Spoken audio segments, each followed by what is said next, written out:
que diz respeito à economia, há uma grande preocupação no meio político e no jurídico também, com relação a essa decisão que vem a proferir o Supremo Tribunal Federal com essas ações. São duas ações, esta destacada aí agora pelo jornal, proposta pelo próprio Poder Executivo, e uma outra que já havia sido apresentada pelo PSOL. Essas duas ações do Supremo Tribunal Federal querem que a Justiça torne sem efeito a decisão do Congresso Nacional que derrubou um decreto do presidente Lula aumentando a alíquota do IOF, Imposto sobre Operações Financeiras. E há quem diga também que há uma certa preocupação no próprio judiciário em ter que decidir sobre o tema, porque já há um certo desgaste no relacionamento entre o judiciário e o executivo, e entre o judiciário e o legislativo. Essa preocupação, esse relacionamento conturbado entre os poderes judiciário e legislativo são bem mais sérios, porque se fala em punição até de ministro do Supremo Tribunal Federal, que poderia ocorrer a cargo do Senado da República. Mas, de qualquer modo, é realmente uma questão que deve ser levada a sério, porque os poderes não estão de fato se entendendo, não há harmonia ditada pela Constituição Federal, que os poderes são harmônicos entre si. Não há essa harmonia.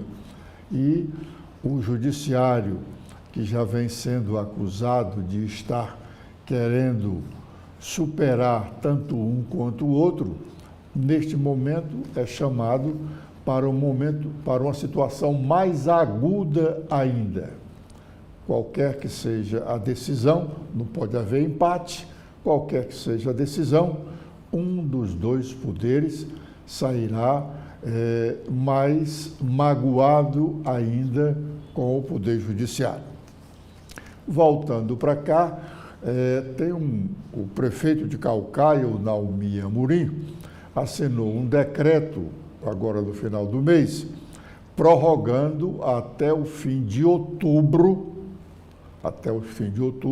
o decreto dele prorroga por mais 120 dias o decreto que ele assinou no início do seu mandato, em 1º de janeiro deste ano, determinando uma contenção drástica de gastos da administração municipal, sob a alegação de ter recebido a prefeitura com os cofres vazios,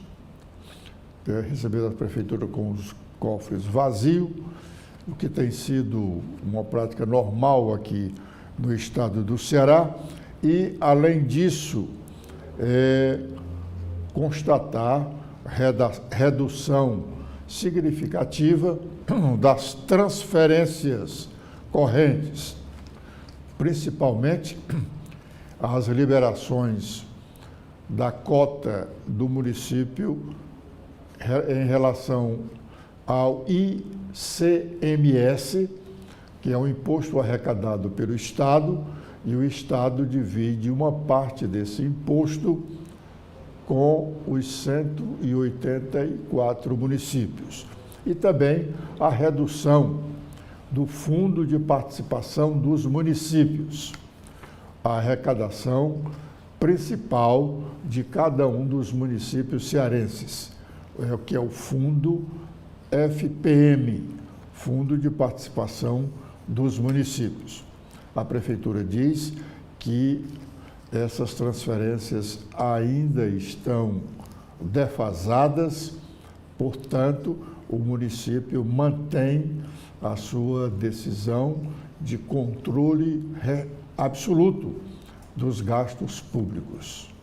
Será que outras prefeituras cearenses estão fazendo o mesmo? E a de Fortaleza, que também baixou um decreto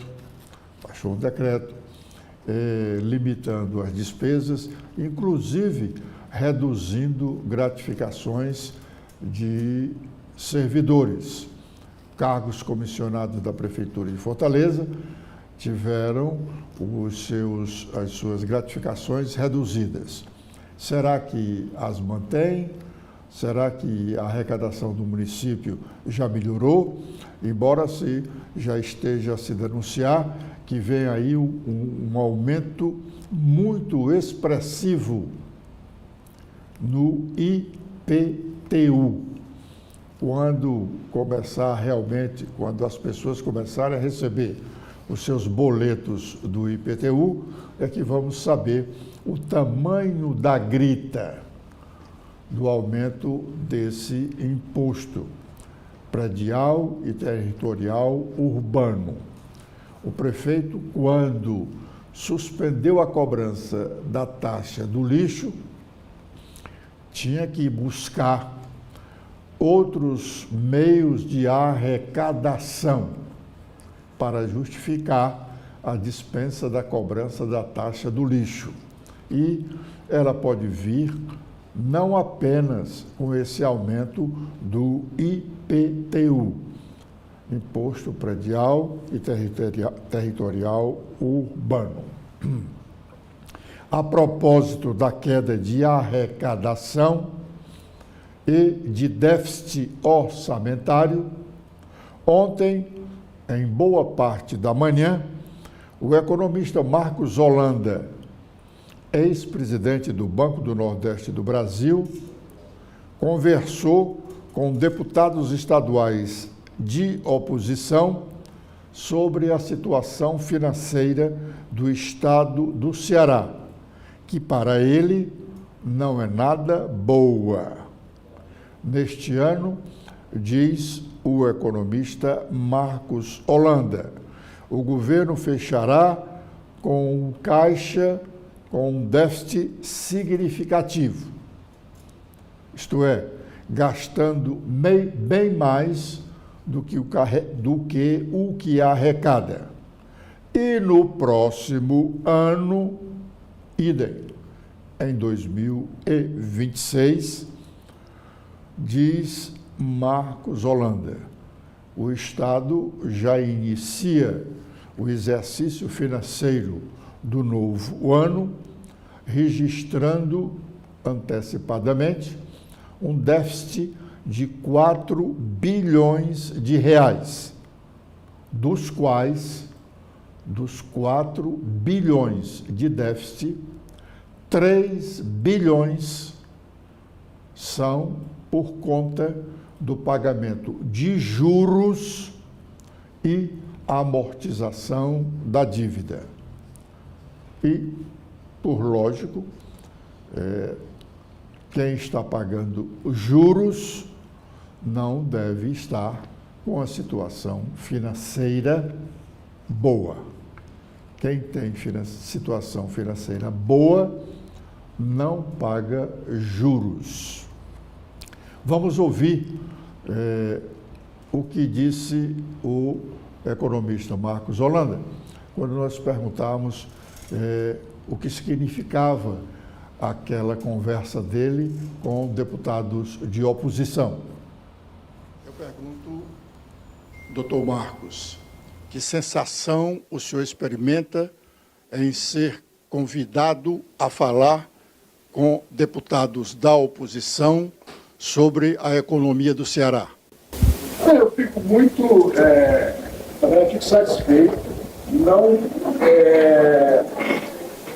por estar reunido com a oposição, convoca um técnico, não sou político, não técnico, mas convoca um técnico para refletir sobre a situação do Estado, não numa lógica da crítica por crítica, mas numa lógica de entender a situação fiscal e econômica e, fundamentalmente, tentar, a partir dessa discussão, apresentar alternativas que será de uma visão crítica, que será outra. Acho que a transporte não tem uma trajetória de ser sustentável. Eu acho que a economia não está bem.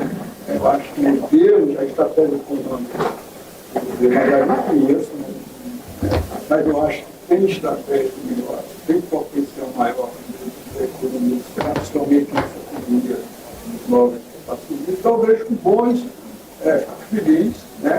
E a mensagem que eu faço para a oposição, essa mensagem, e eu acho que isso que ela tem feito, não só mostrar que a novidade, não é só criar uma união, mas é a união de uma oposição que se mostra propositiva, questionadora de pontos objetivos, né?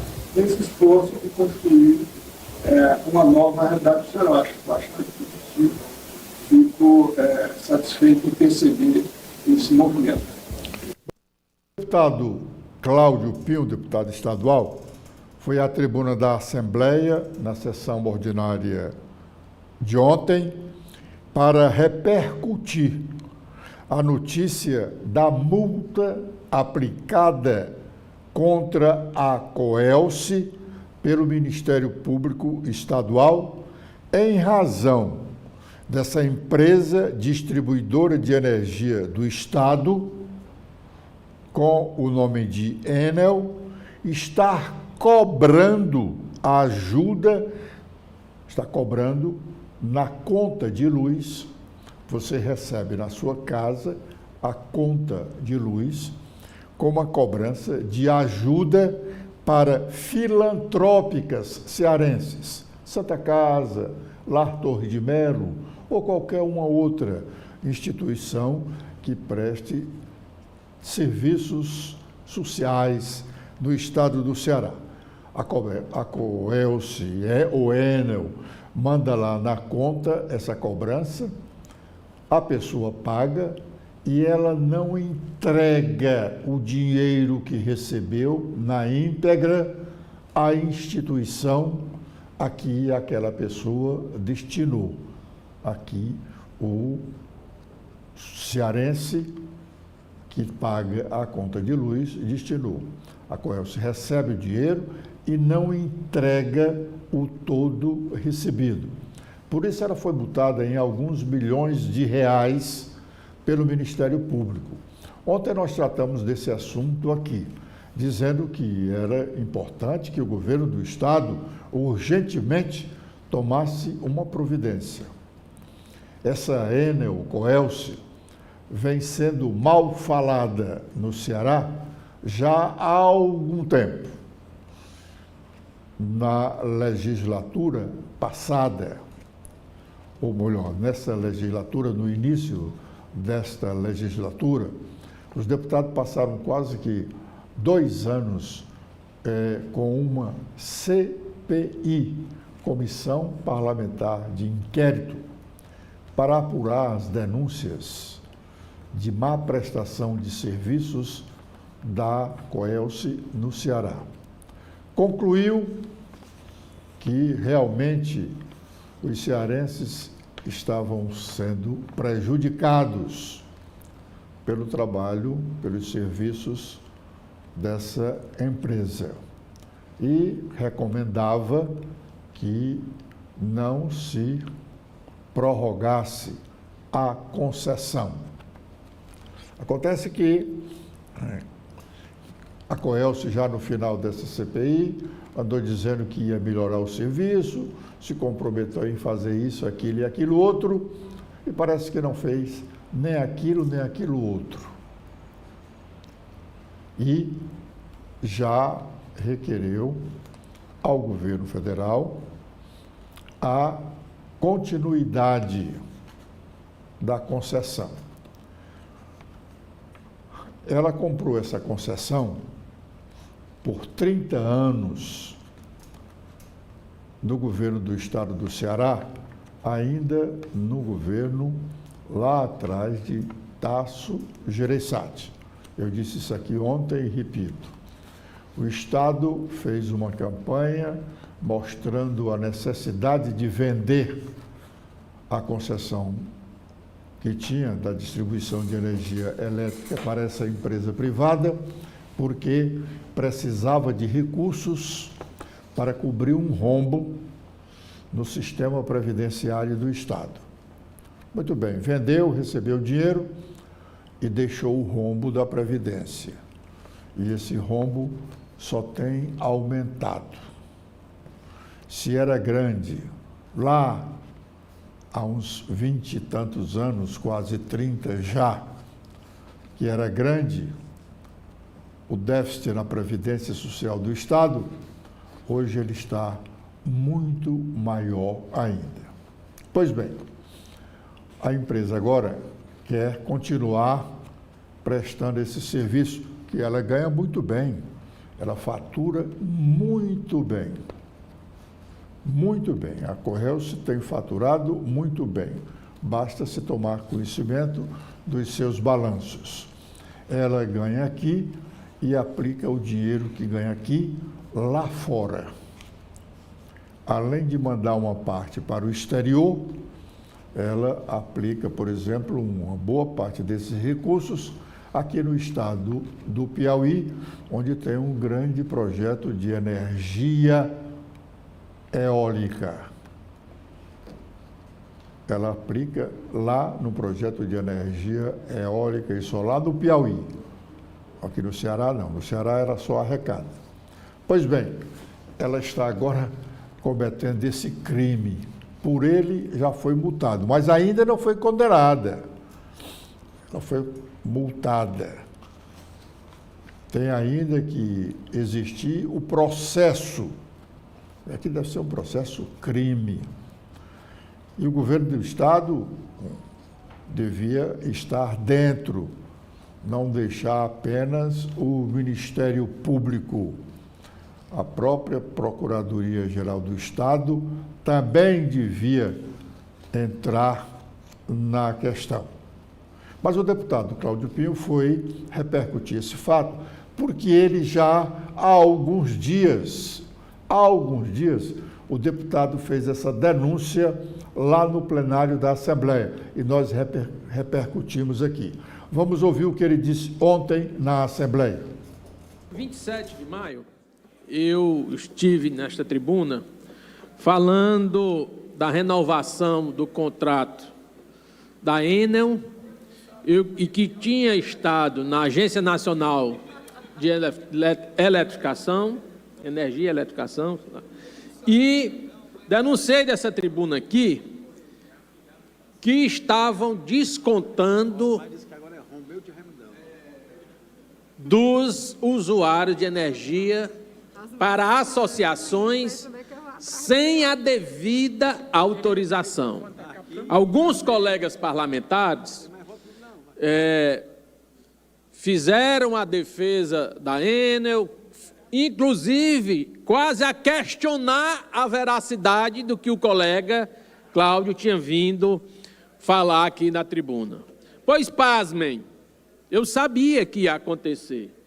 16 milhões de reais de multa por descontos indevidos na conta, ou descontos não, cobrança, diferentemente do INSS, era cobrança indevida, sem a devida autorização das pessoas, e todo mês chegando R$3 para a associação que a pessoa não sabia de onde era, nem como tinha vindo parar essa cobrança na sua conta de energia.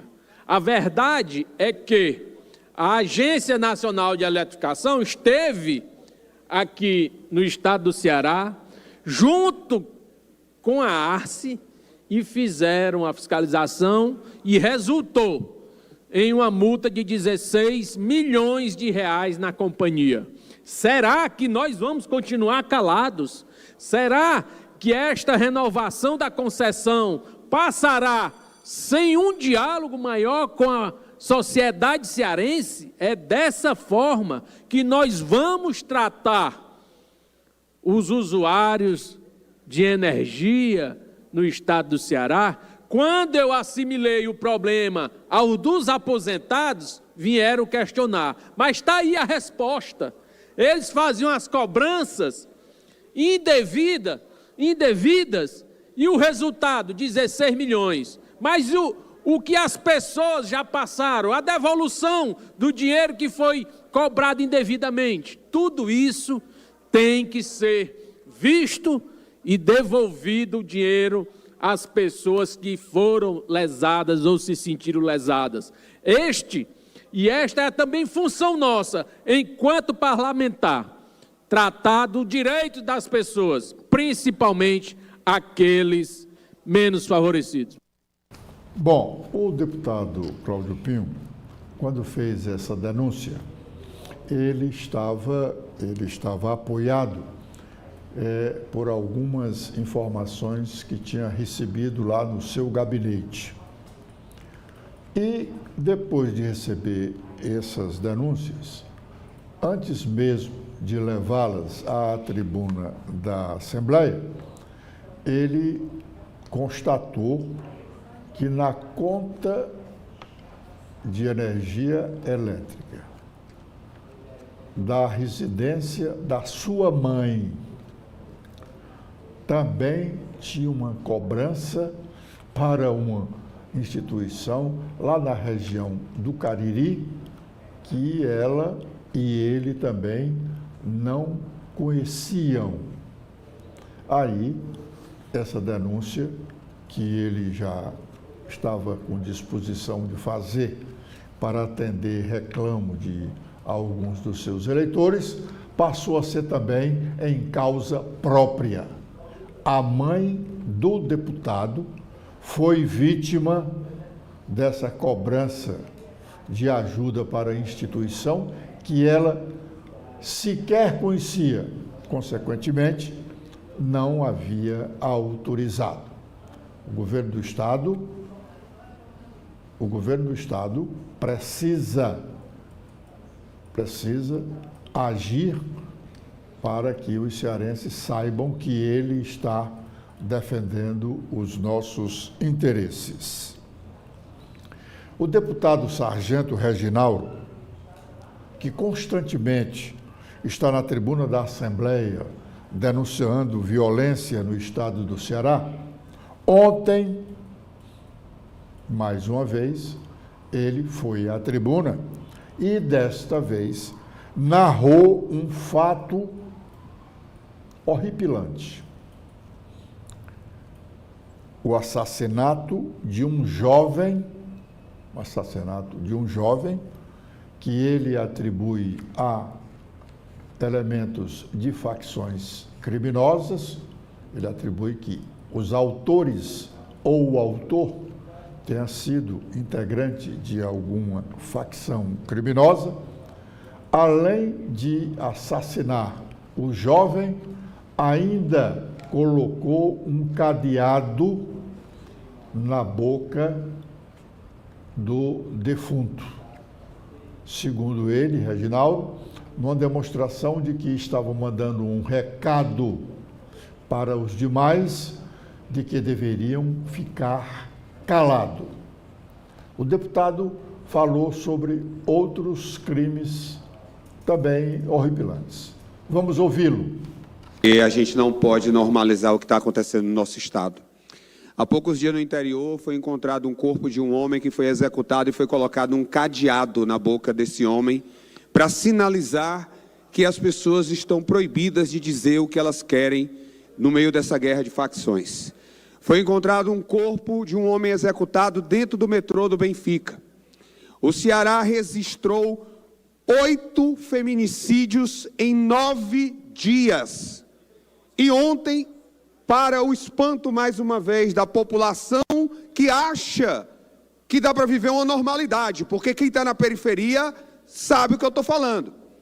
Um jovem skatista de 15 anos teve o seu celular tomado pelo Tribunal do Crime. No Ceará existe um outro poder judiciário. Ele não apenas julga, mas ele também é executivo. Ele executa. O garoto teve seu celular apreendido pelos criminosos. Os criminosos revistaram o que tinha no seu celular e executaram brutalmente esse garoto de 15 anos. Nós vamos querer normalizar isso? Nós vamos querer naturalizar que no estado do Ceará o crime organizado tem um tribunal para julgar pessoas? É isso que nós estamos dizendo? E quando nós apresentamos semana passada um documento solicitando interdição nesse estado, a base do governo votou contra. Mas saiu da boca do governador Eumano de Freitas que, se fosse necessário, ele solicitaria apoio federal. E até agora, nada. Nada. O governo do PT, que se negou a reconhecer como terrorista as ações do crime organizado no Brasil. E se isso não é terrorismo, o que está acontecendo na periferia de Fortaleza, na região metropolitana, no interior do estado, os senhores não sabem, talvez. A polícia militar apreendeu um fuzil com capacidade para derrubar o helicóptero da polícia no interior, semana passada. Quando nós vamos entender que nós chegamos no fundo do poço na segurança pública e é preciso uma mudança completa na estratégia que está sendo adotada nesse estado? Ou nós vamos nos render, todos nós, à criminalidade? Ele já tem o poder judiciário e o executivo, porque eles julgam e executam. Eles vão criar leis agora? O crime vai também tomar o nosso lugar? É o que está acontecendo e o povo está pagando um preço caro por isso. Bom, com este libelo do deputado Sargento Reginaldo, nós nos despedimos desse espaço no primeiro bloco de notícias da manhã aqui na TV da Transparência, convidando-os para seguirem conosco, porque